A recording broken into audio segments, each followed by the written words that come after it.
Alright guys, silipin natin ang ating tingadin. Papagita ko sa inyo, maglalagay tayo ng pataba galing kitchen. Pwede tayo maglagay ng mga balat ng prutas mo, right? Pwede natin ibon sa lupa yan para mo masagay ang ating mga tanim. Alina, silipin natin ang mong aring monte haptin naman nyo po.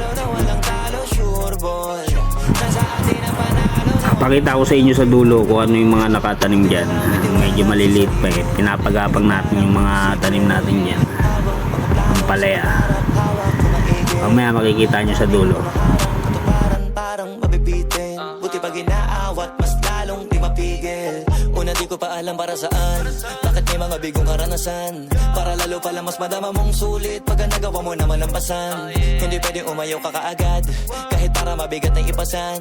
Kasi pag nagawa na ng ilang ulit, dahan-dahan di naman gumagaan. Tandaan na lamang talaga ang sumusubok. Kada hulog, mahuhubog. Maraming aral ang mapupulot. Sige banat, sige sugod. Di maupod, kakalakad. Ang mahalaga di ka sumuko. Tumaya ka pero wag ka papaubos. Gumawa ng paraan pag sinusubok. Mag-iabala ka para makapuntos. Tatamaan talaga pag nakatutok. Kahit mga paka pa sa dilema mahalaga. Alam mo pa rin ko para saan. Bago magawin ko pahirapan talaga pa rin. At hanggang saan mo kaya dalhin talaga. Abutin lahat ng kaya tanawin. Na mata magtiwala sa kaharap mo sa salamin. Kung para sa ginto, wag ka na huminto. Samantalahin parang di napapagod. Sige sa kakahakot. Malayo na ang inabot. Kami pa rin ginahabol. Nasa atin ang panalo na walang talo, sure boy. Nasa atin ang panalo na walang halo, pure gold. Di ba maharap tinalunan? Yan, papakita ko sa inyo. Meron tayong palaya dyan. Papagapangin natin.